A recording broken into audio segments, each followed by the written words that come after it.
하나님의 뜻은요, 우리가 기뻐하기를 원하시고, 기도하시기를 원하시고, 감사하시기를 원하십니다. 사도 바울의 고백처럼요, 우리가 기뻐할 수 있습니다. 그지요? 기도할 수 있습니다.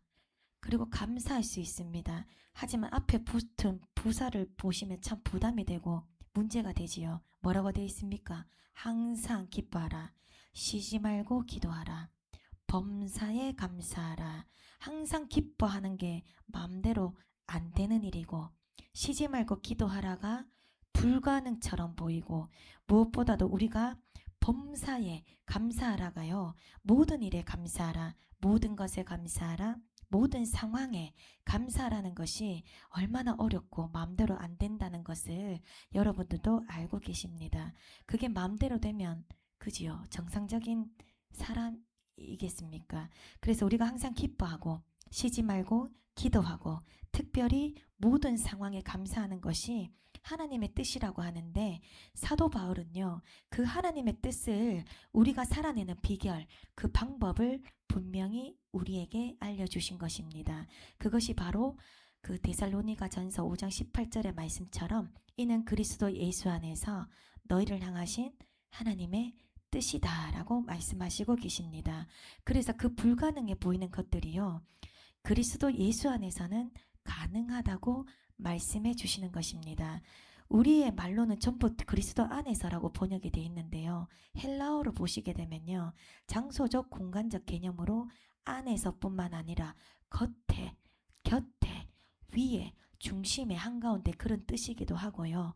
거기다가 누구누구와 함께 무엇 때문에 무엇으로 인하여 누구와 더불어 이런 뜻이 있다는 것입니다. 그러면 그리스도 안에서라고 하는 표현이 가장 완벽하고 좋은 해석이겠지만요, 제가 말씀드린 헬라어의 비유에서 다시 쉽게 여러분들에게 번역해 드리고자 한다면, 내가 이제 그리스도를 따르겠다고 하는 제자가 되었으니 그리스도를 따르는 제자의 삶이란 그리스도와 함께, 그리스도와 더불어, 그리스도의 힘으로 어떤 일이든지 상황에서든지 무조건 감사라는 말입니다.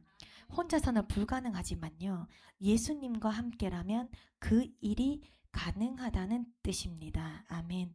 인간이 감사하다는 것과요, 오늘 우리가 읽은 성경적으로 감사라는 말씀 가운데 드러나는 감사는요, 본질적으로 다른 감사가 되는 것입니다. 우리는 우리가 기대했던 것들이 이루어지고 채워지면 감사하잖아요. 그리고 우리가 원했던 거, 우리가 바랬던 것들이 이루어지면 우리들은 그것을 감사라고 하잖아요. 하지만 오늘 읽은 성경 말씀 가운데의 감사는요, 감사할 수 없는 일에도 어떻게 하라고요? 감사하라는 것입니다. 무슨 일로 우리가 그렇게 감사할 수 있습니까? 감사 그렇게 녹록치가 않잖아요. 항상 어떻게 감사하고 지낼 수 있습니까? 그죠? 매번 순간적으로 우리가 감사해야 하지만 그 순간적으로 우리가 반응이 잘 안 될 때도 많습니다. 우리가 본능적으로요, 그냥 체질적으로 그 순간만은 어쩌지 못하는 그런 모습들도 여러분들도 경험을 하셨을 겁니다. 그래서 우리가 항상 감사한다는 것이요, 말처럼 쉬운 일이 아닙니다. 그래서 우리가 이 말씀대로 하나님의 뜻을 살아내려면 상황과 조건에 관계없이 감사하기로 결정하고 결단해야 된다는 것입니다. 자, 속으로 감사하지 못하는 마음이요, 불쑥 우리들 마음에 수시로 올라오잖아요. 하지만 어떻게 해야 된다고요? 그냥 감사하자라고 결정하는 것입니다. 감사하자 하는 것입니다. 또 하나는요, 이 감사가요, 버릇이 되고 습관이 되기 위해서 연습이 필요하고 훈련이 되어야 된다는 것입니다. 단번에 어떻게 감사가 되겠습니까? 그렇지만 우리가 감사라는 말씀을요, 기억하고 감사하는 것들이 점점 훈련되어지면요, 어느 날 감사가 어떻게 된다고요? 자연스럽게 일어나는 것입니다. 무엇보다도 우리가 예수님을 바라보고 그분이 어떤 일을 우리에게 하셨나, 그리고 그 십자가를 우리가 한번 묵묵히 묵상하고 나면요, 우리 안에 이미 오신 성령님께서 그분이 행하신 일과 말씀을 기억나게 하면 어느 순간 우리는 예수님 때문에, 예수님의 말씀 때문에, 예수님의 힘으로 말미암아 우리는 점점 감사하게 된다는 것입니다. 저도 처음부터 제가 감사할 줄 알았던 사람이 아닙니다. 여러분들도 우리도 예수 믿고 성숙해지고 하잖아요. 매사 최선을 다해서 부단히 무슨 일이든지 저는 노력하는 사람이었습니다. 하지만 감사나 만족이 없었던 사람 중에 한 명이었습니다. 하지만 예수님은 알게 되고 내 안에 계신 예수님께서 점점 보는 관점이나 시각을 바꾸어 놓음으로써 놀랍게도 감사를 깨닫기 시작했습니다. 여러분들도 시련 가운데 있으셨지요. 고통 가운데 있으셨지요. 저도 물론 마찬가지입니다. 하나님께서 고난과 그 시련 가운데에서도요. 하나님께서 만드신 목적이 무엇일까? 저를 부르신 이유가 무엇일까? 제가 살아가는 삶에 대해서요. 얼마나 주님께 묻고 또 묻고 항변할 때도 있었고요. 항의할 때도 있었고요. 불평할 때도 있었습니다. 하지만 그런 가정이 있었기 때문에 제가 더 낮아지고 겸손해지고 주님과 항복까지 하면서 이 자리에 온 것이 아니겠습니까? 그래서 작지만 이렇게 좋은 만남의 축복도 하나님께서 주시고요. 또 사명으로 또 섬기시게 하시고 또 더 놀라운 곳은 하나님께서 더 높은 부르심으로 말미암아 주님의 뜻을 이곳에서 행하게 하신 것이 지나고 나면요. 하나님이 다 계획하시고 지금까지 저를 한 걸음 한 걸음 인도해 오신 것입니다. 부르신 그때부터 우리는 감사했어야 되잖아요. 맞지요? 여러분들 사망에서 생명으로 옮겨주셨으면 그때부터 감사해야 되잖아요. 하지만 우리가 그렇지 못했다는 겁니다. 그래서 우리가 지금 감사할 수 없는 상황에 놓여져 있지만 우리가 5년 10년 뒤에 샘솟듯 솟아오는 감사를 경험할 것이기 때문에 그것이 믿어진다면 지금부터 어떻게 해야 된다고요? 감사해야 하는 것이 마땅하다라는 것입니다. 주님께서 왜 이렇게 지금 감사하라 날마다 감사하고 순간순간 감사하고 지금은 감사할 조건도 안 보이고 지금은 마음이 어렵고 힘들고 그냥 걷어치우고 싶고 세상을 하직하고 싶을 때도 있지만요. 하나님께서 지금도 무언가 우리들을 위해서 일을 하고 계시다는 것입니다. 우리가 다 알지 못하는 일, 우리로서 상상하지도 못할 일, 꿈도 꿀 수 없는 일들이요. 지금 우리의 삶 가운데서 일어나고 있는 것입니다. 그래서 그냥 우리가 감사하면 언젠가는 그 감사가 우리 눈앞에 현실로 다가올 터이고 그때 그 감사를 미리 지금부터 맛보는 것이 믿음이고 쉼없이 감사하는 것이 그게 바로 감사의 목적이라는 것입니다. 지금부터 감사를 하고 있으면요. 앞으로 그 놀라운 감사를 여러분들 경험하게 될 것입니다. 그 오랜 시간을 감사하지 못하고 지내는 삶의 불행으로부터 우리를 건져내셔서요. 그 뚜렷한 시간과 연결해 주시는 놀라운 하나님의 명령, 하나님의 뜻이 곧 모든 일에 감사하라는 것입니다. 사도 바울도 깨달았기 때문입니다. 사도 바울도 예수 믿고 나서요. 속된 말로 만사 형통이었습니까? 아니잖아요. 예수님 만나서 뭐 하나 편하게 인생도 풀린 게 없고 그게 얼마나 큰 감사를 경험했는지 우리 인간의 눈으로 세상의 눈으로 지금 관점으로 볼 때는 하나의 감사의 조건이 아닌데도 불구하고 모든 것을 감사하기로 시작했기 때문에 그 사도 바울도 모든 것을 감사할 수 있게 되었기 때문이라고 말하는 것입니다. 감사하지 못하는 그 안 되는 일들을요. 왜 데살로니가 전서에 성경에 써놨겠습니까? 사도 바울은 놀랍게도 우리가 아는 서신서마다요. 감사를 이야기합니다. 어찌 보면 예수님한테서도 그 감사를 발견할 수 있습니다. 예수님께서는요. 정말 감사함으로 모든 기도를 올려드렸습니다. 요한복음 11장 41절 43절을 보면요. 아버지여 내 말을 들으신 것을 감사하나이다. 이 말씀을 하시고 나서 큰 소리로 나사로야 나오라 부르시니 자 여러분들 예수님께서 죽은 나사로를 나올 때도 어떻게 했습니까? 감사합니다. 기도하고 나사로야 라고 불렀습니다. 예수님께서는요. 기도와 감사가 하나입니다. 마지막 만찬을 하실 때도요. 이 몸은 내가 찢긴 몸이니라. 이 잔은 내가 흘릴 피니라. 그렇게 말씀하셨다는 말은요. 예수님께서 본인도 내가 십자가에서 이렇게 찢기고 피 흘리실 거라는 것을 미리 알고 계셨습니다. 그렇지만 그분은 어떻게 하셨지요? 감사함으로 그 떡을 떼시고 감사함으로 그 잔을 나누었다는 것입니다. 미리 감사하셨다는 겁니다. 사도 바울이 이걸 알았기 때문에요. 그 서신서 편지 쓸 때마다 감사를 계속해서 이야기하는 것입니다. 로마인들에게 보낼 때 로마서 1장 8절에도 보면요. 서신서입니다. 먼저 내가 예수 그리스도로 말미암아 너희 모든 사람에 관하여 내 하나님께 감사함은 너희 믿음이 온 세상에 전파됨이로다. 너희들 믿는 대로 소식이 전해진 게 감사의 조건이 되었습니다. 너희들이 잘 믿는다는 게 사도 바울이 봤을 때는 감사했다는 겁니다. 고린도 교인들에게도요. 고린도전서 1장 4절을 보면요. 그리스도 예수 안에서 너희에게 주신 은혜로 말미암아 내가 너희를 위하여 항상 하나님께 감사하노니. 하나님께서 너희들에게 은혜를 주셨는데 사도 바울이 대신 하나님께 감사했거든요. 믿음의 사람들이요. 하나님께 은혜 받는 거를요. 사도 바울은 항상 감사의 조건으로 변해버린 것입니다. 빌립보 교인들에게도 말했어요. 빌립보서 1장 3절을 보시게 되면요. 내가 너희를 생각할 때마다 나의 하나님께 감사하며. 여러분들 생각할 때마다 하나님께 감사하고 그냥 물밀듯이 밀려온다는 감사라는 겁니다. 왜 이렇게요? 사도 바울이 감사하게 되었느냐에 대해서 우리가 알 필요가 있습니다. 디모데전서 4장 4절을 보시게 되면요. 요거는 여러분들 레마의 말씀으로 받으셨으면 좋겠습니다. 하나님께서 지으신 모든 것이 선함에 감사함으로 받으면 버릴 것이 없나니. 다시 한 번 더. 하나님께서 지으신 모든 것이 선함에 감사함으로 받으면 버릴 것이 없나니. 아멘. 다 같이 아멘 하십시오.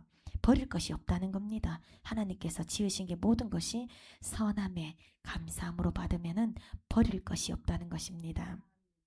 우리의 눈에는요, 감사할 수 없는 것들이 너무나 많지만 그러나 그것에 감사하면 하나님께서 놀랍게도 오병이어의 기적도 일으키시고 죽은 나사로를 살리듯이 그런 감사의 일들도 우리를 깜짝 놀라게 하실 것입니다. 근데 왜 그렇게 우리가 감사가 잘 안 될까요? 왜 모든 일에 감사가 어려울까요? 머리로는 감사해야 된다는 것도 알면서도 왜 안 될까요? 왜 안 되는지 한번 보겠습니다. 디모데후서 3장 2절을 보시면요. 잘 들으십시오.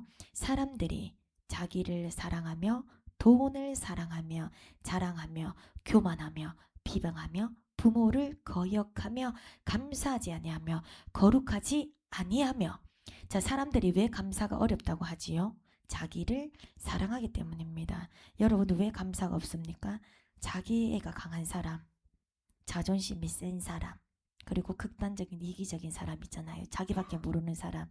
그 사람도 어떻게 감사할 수 있겠습니까? 그것이 자기를 채워서 자기 만족밖에 모르는 사람이 어떻게 어떤 것들을 붙들고 무슨 감사를 할 수 있겠습니까? 안 된다는 겁니다. 감사가 왜 떨어졌냐면 하나님보다 나를 더 사랑하기 때문입니다. 돈을 또 사랑하면 감사가 없다고 나와 있지요. 그리고 자기를 자랑하는 사람은요, 감사가 없답니다. 교만한 사람, 그런 사람도 감사가 없다는 것입니다. 자, 그러면 우리가 항상 감사하기 위해서는요, 이런 것들로부터 우리 스스로를 벗어나게 하는 믿음의 결단이 필요하다는 것입니다. 나를 더 사랑할 것이 아니라 누구를 더 사랑해야 된다? 예수님, 주님을 더 사랑하기로 여러분들이 결정해야 된다는 것이고, 내 안에 계신 성령님께서 인도하셔서 내 목적을 따라 살아가는 내 인생의 발걸음을 하나님의 목적을 향해서 인도할 때 그냥 순종하면서 그냥 한번 따라가 보는 겁니다. 지금은요, 이해되지 않아서요, 감사가 나오지 않지만 그 길을 순종해서 가다 보면요, 하나님께서는 우리가 상상하지도 못했던 감사 일들을 준비하고 계신다는 것입니다. 어떻게 나에게 이런 일이 일어나는데 내가 어떻게 감사를 합니까? 지금 제 형편을 보시면요, 감사가 나옵니까? 지금 제가 죽을 지경인데 무슨 감사가 나옵니까? 그럴 수도 있지요. 하지만 저도 뒤돌아보면요, 저도 힘든 순간이 있었습니다. 한없이 그렇게 고립된 제 기도도 막힌 적도 있었고요. 숨쉬고 살아가는 것조차 힘들 때도 있었습니다. 하지만 하나님께서 원망 가운데 있음에도 불구하고 하나님의 음성 가운데 하나님께서 저를 다시 일으켜 세우셨습니다. 그 음성을 듣고 저는 다시 회복을 했고요. 그 예배도 회복되고 제가 또다시 회복되면서 주님의 주권에 인정하는 삶이 되었다는 겁니다. 자, 그러면 주님의 인정하는 삶이 되었을 때 제가 환경이 바뀌었을까요? 아니요. 저는 항상 그 자리에 있었거든요. 제 형편과 처지가 하나도 달라진 게 없었거든요. 하지만 제가 바뀌고 하나님께서 저에게 바뀐 것을 허락하셨기 때문에 제가 이렇게 감사로 바뀌었다는 것입니다. 하나님 앞에요. 여러분들 그렇게 힘들면 통곡하면서 토설하시는 기도를 한번 해보십시오. 그러면요. 하나님 앞에 내가 교만했구나. 내가 죄인이었구나를 깨닫기 시작을 합니다. 그때부터 여러분들이 하나님의 보다 더 사랑한 것들을 버리기 시작하게 되실 겁니다. 그런 후에 예배가 회복되고요. 그 다음에 기쁨이 회복되고 감사가 회복된다는 것입니다. 교만한 사람이 무슨 기쁨이 있으며 감사가 있겠습니까? 그지요? 저와 여러분들은요, 무슨 조건 때문에 감사하지 않게 되기를 축복합니다. 여러분들 요새 무슨 일로 뭐 제일 기뻐하시고요? 무슨 일로 제일 불만이십니까? 물으면요. 이거를 대답하는 것 자체가 이상한 거예요. 그냥 특별히 생각나는 게도 없음에도 그냥 무조건 감사합니다. 감사해야 된다는 것입니다. 감사는 조건이 아니라고 말씀드렸습니다. 감사는요, 내적인 태도입니다. 태도. 감사하기로 결정된 나의 결단이고 태도이고 습관이라는 것입니다. 예수님께서 이 땅 가운데 오셔서요, 우리가 감사할 수 없는 사람, 인정할 수 없는 사람, 대접 안 해도 될 사람들을 대접했고 예수님께서는 인정했고 예수님께서는 그들을 사랑하셨습니다. 심지어 가늠하다가 현장에 붙들린 여인까지도 예수님께서는 인정하시고 받아주시고 회복시키시는 주님을 보게 되는 것입니다. 그래서 예수님께서는요, 감사와 기도가 그 삶 가운데 하나로 온전하게 드러나 있게 됩니다. 마가복음 10장 14절에서 15절 보시게 되면요, 어린아이들이 내게 오는 것을 용납하고 금하지 말라. 하나님의 나라가 이런 자의 것이니라. 어린아이와 같지 아니하면 결단코 그것에 들어가지 못한다고 말씀하십니다. 문둥병 환자, 눈먼 맹인 거지 바디메오가 다윗의 자손 예수여라고 부를 때 쫓지 말아라 라고 또 말씀도 하십니다. 그런 사람들을요, 예수님께서는 온전히 받아주시는 것이 진정한 믿음이고 그것이 표현이라고 그게 표현의 감사라고 말씀하시고 계시는 것입니다. 예수님의 많은 기도는 우리가 다 듣지 못했지만요, 그분은 수많은 기도가 감사의 기도였다는 것을 믿으시길 바랍니다. 사도 바울도요, 감사를 알았기에 사도 바울 인생이 얼마나 힘든 인생입니까? 매 맞고 정처 없이 강도에 위협받고 40에서 하나를 감한 매를 유대인들에게 5번이나 맞았으며 온갖 어려움을 겪었지만 그럼에도 불구하고 그가 우리를 향해서 항상 모든 일에 범사에 감사라고 말할 수 있는 까닭은요, 그렇게 살았더니 상상할 수 없는 감사의 조건을 하나님께로부터 받았고 하나님께서 만들어 주셨다는 것입니다. 우리가 이해할 수 없지만요, 지금은 받아들이기 어렵지만 감사라고 하기에 내 입술에 떨어지지는 않지만, 그러나 주님 절대로 저는 감사하겠습니다. 오늘부터 선포하십시오. 저는 그럼에도 불구하고 감사하겠습니다. 무조건 감사하겠습니다. 그렇게 말씀하시면요, 주님께서 그 감사에 감춰진 놀라운 비밀의 모습들을 여러분들에게 보여주시리라 믿습니다. 오늘 사도 바울이 고백하는 대로요, 하나님께서 하시는 일에 우리가 감사하지 못할 일이 단 하나도 없다는 것입니다. 그분은 선하신 분이십니다. 세상에서 성공하신 분들이고 긍정적인 사람들 보면요, 입에 붙은 말이 뭐지요? 감사합니다잖아요.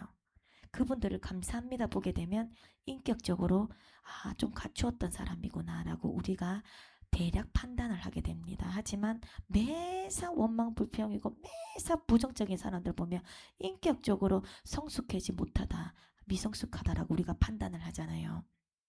그렇게 감사하는 태도가 누군가를, 상대방을 존중하는 태도입니다. 그리고 누군가를 인정하는 태도고요. 그 사람과 인격적인 교제가 이루어지고 있기 때문에 세상 속에서도 성공의 기준이 된다는 것입니다. 상황은 변하지 않고 아무것도 달라진 것은 없지만 내 안의 태도가 달라지고 내 안의 인격이 달라져서 감사가 흘러가기 시작하면 그 흘러가는 감사가 놀랍게도 어떻게 된다고요? 그게 하나님의 능력이 되는 것입니다. 범사에 무슨 일이든지 감사하라 이 말씀을요 하나님의 뜻으로 우리가 아멘으로 화답했다면 무슨 일이든지 감사한다면 그 감사의 인생이야말로 하나님께서 기뻐하시는 사람임을 깨닫기를 축복합니다. 여러분들이 사단들이 가장 건드릴 수 없는 사람이 어떤 사람일까요?